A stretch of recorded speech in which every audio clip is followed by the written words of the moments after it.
एक समय शहर से कुछ ही दूरी पर एक मंदिर का निर्माण किया जा रहा था। मंदिर में लकड़ी का काम बहुत था, इसलिए लकड़ी चीरने वाले बहुत से मजदूर काम पर लगे हुए थे। यहाँ वहाँ लकड़ी के लट्ठे पड़े हुए थे और लट्ठे व तीर चीरने का काम चल रहा था। सारे मजदूरों को दोपहर का भोजन करने के लिए शहर जाना पड़ता था, इसलिए दोपहर के समय 1 घंटे तक वहाँ कोई नहीं होता था। एक दिन खाने का समय हुआ तो सारे मजदूर काम छोड़कर चल दिए। एक लट्ठा आधा चीरा रह गया था। आधे चिरे लट्ठे में मजदूर लकड़ी का कील फंसाकर चले गए। ऐसा करने से दोबारा आरी घुसाने में आसानी रहती है। तभी वहाँ बंदरों का एक दल उछलता कूदता आया। उनमें एक शरारती बंदर भी था जो बिना मतलब चीजों से छेड़छाड़ करता रहता था। पंगे लेना उसकी आदत थी। बंदरों के सरदार ने सबको वहाँ पड़ी चीजों से छेड़छाड़ ना करने का आदेश दिया। सारे बंदर पेड़ों की ओर चल दिए, पर वह शैतान बंदर सबकी नजर बचाकर पीछे रह गया और लगा अड़ंगेबाजी करने। उसकी नजर अध चिरे लट्ठे पर पड़ी। बस वह उसी पर पिल पड़ा और बीच में अड़ाए गए कीले को देखने लगा। फिर उसने पास पड़ी आरी को देखा, उसे उठाकर लकड़ी पर रगड़ने लगा। उससे किर्र किर्र की आवाज निकलने लगी तो उसने गुस्से से आरी पटक दी। उन बंदरों की भाषा में किर्र किर्र का अर्थ निकट्ठू था। वह दोबारा लट्ठे के बीच फंसे कीले को देखने लगा। उसके दिमाग में कुतूहल होने लगा कि इस कीले को लट्ठे के बीच में से निकाल दिया जाए तो क्या होगा। अब वह कीले को पकड़कर उसे बाहर निकालने के लिए जोर आजमाइश करने लगा। लट्ठे के बीच फंसाया गया कीला तो दो पाटों के बीच बहुत मजबूती से जकड़ा होता है, क्योंकि लट्ठे के दो पाट बहुत मजबूत स्प्रिंग वाले क्लिप की तरह उसे दबाए रहते हैं। बंदर खूब जोर लगाकर उसे हिलाने की कोशिश करने लगा। कीला जोर लगाने पर हिलने व खिसकने लगा तो बंदर अपने शक्ति पर खुश हो गया।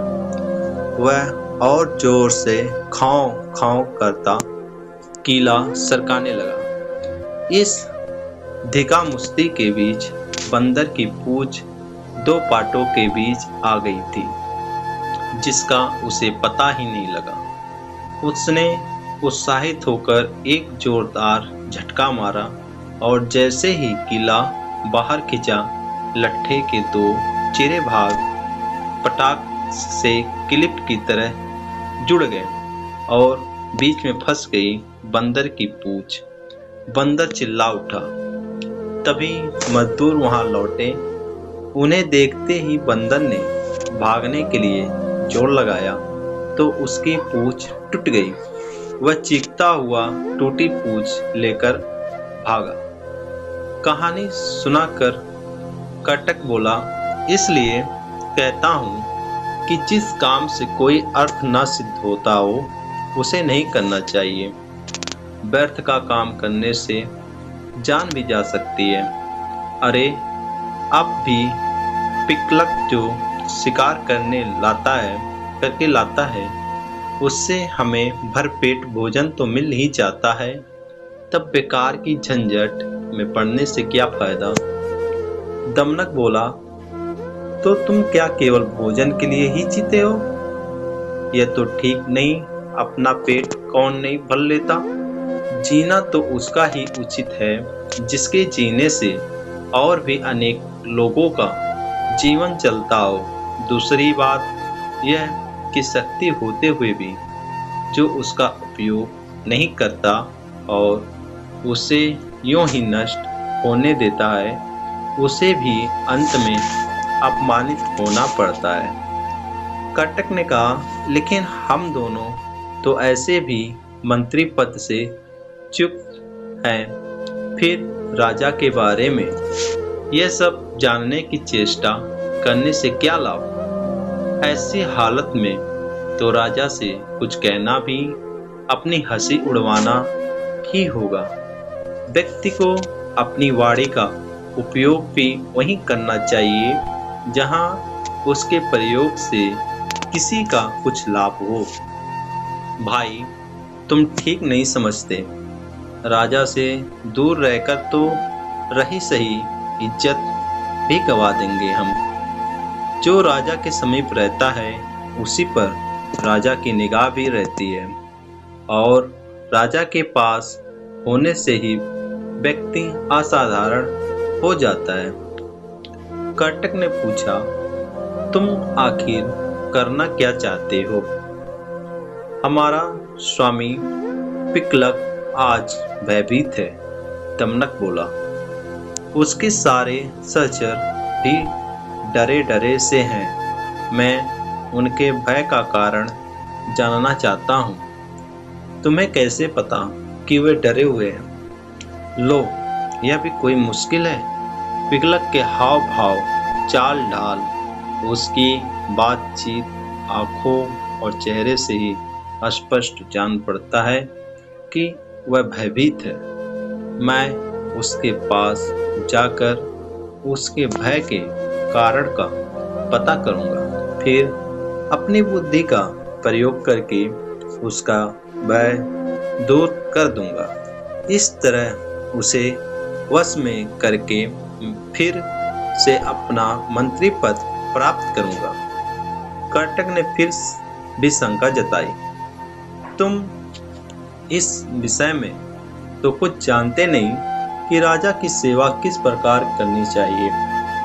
ऐसी स्थिति में उसे वश में कैसे कर लोगे?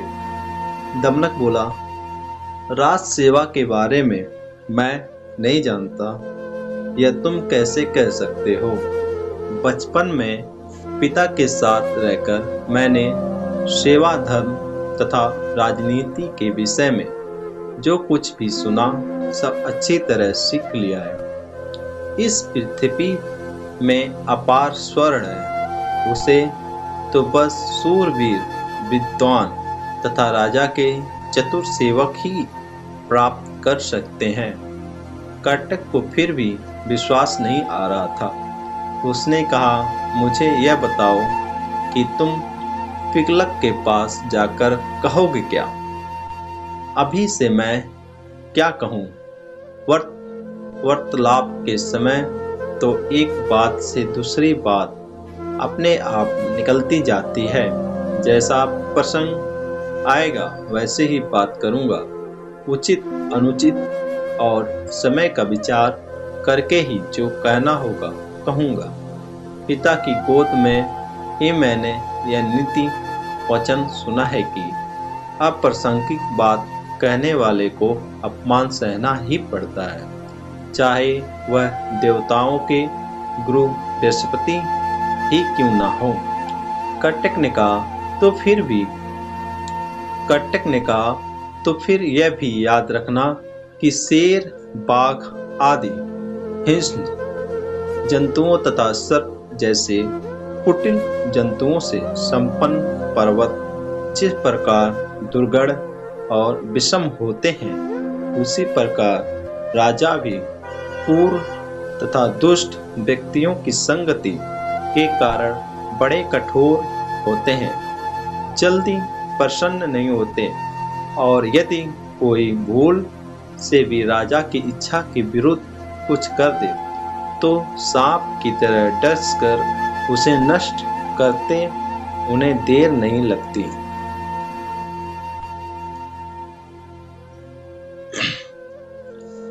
दमनक बोला, आप ठीक कहते हैं। बुद्धिमान व्यक्ति को स्वामी की इच्छा के अनुकूल कार्य करके उसे प्रसन्न करना चाहिए। इसी मंत्र से उसे वश में किया जा सकता है। कर्टक ने समझ लिया कि दमनक ने मन ही मन पिगलक से मिलने का दृढ़ निश्चय कर लिया है। वह बोला, ऐसा विचार है तो अवश्य जाओ। बस मेरी एक बात याद रखना कि राजा के पास पहुंचकर हर समय सावधान रहना। तुम्हारे साथ ही मेरा भविष्य भी जुड़ा है। तुम्हारा पथ मंगलमय हो।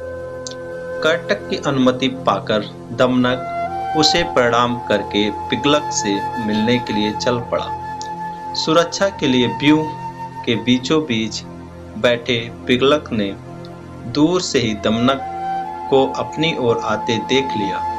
उसने व्यूह के द्वार पर नियुक्त प्रहरी से कहा, मेरे पूर्व महामंत्री का पुत्र दमनक आ रहा है। उसे निर्भय प्रवेश करने दो और उचित आसन पर बैठाने का प्रबंध करो। दमनक ने बेरोक टोक पिगलक के पास पहुंचकर उसे प्रणाम किया।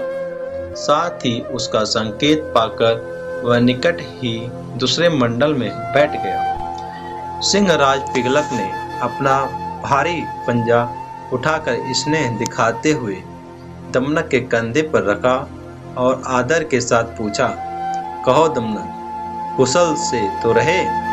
आज बहुत दिनों के बाद दिखाई पड़े, किधर से आ रहे हो? दमनक बोला, महाराज के चरणों में हमारा क्या प्रयोजन हो सकता है, किंतु समय के अनुसार राजाओं को भी उत्तम, मध्यम तथा अधम हर कोटि से के व्यक्ति से काम पड़ सकता है। ऐसे भी हम लोग महाराज के सदा से ही सेवक रहते आए हैं। दुर्भाग्य से हमें हमारा पद और अधिकार नहीं मिल पाया है, तो भी हम आपकी सेवा छोड़कर कहाँ जा सकते हैं। हम लाख छोटे और असमर्थ सही, किंतु कोई ऐसा भी अवसर आ सकता है जब महाराज हमारी ही सेवा लेने का विचार करें। पिगलक उस समय उद्विग्न था।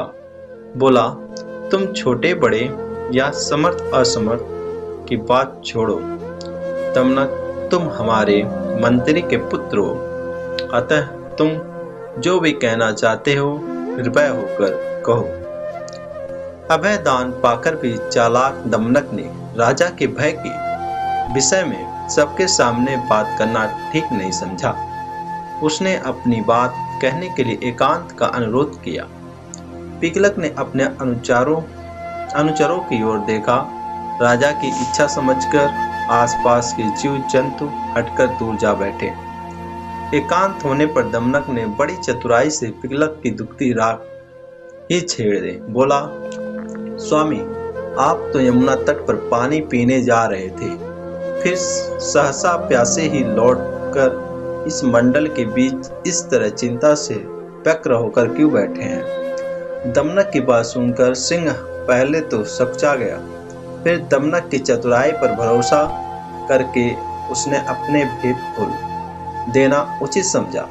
पल भर सोचकर बोला, दमनक, यह जो रह रहकर गर्जना सी होती है, इसे तुम भी सुन रहे हो ना?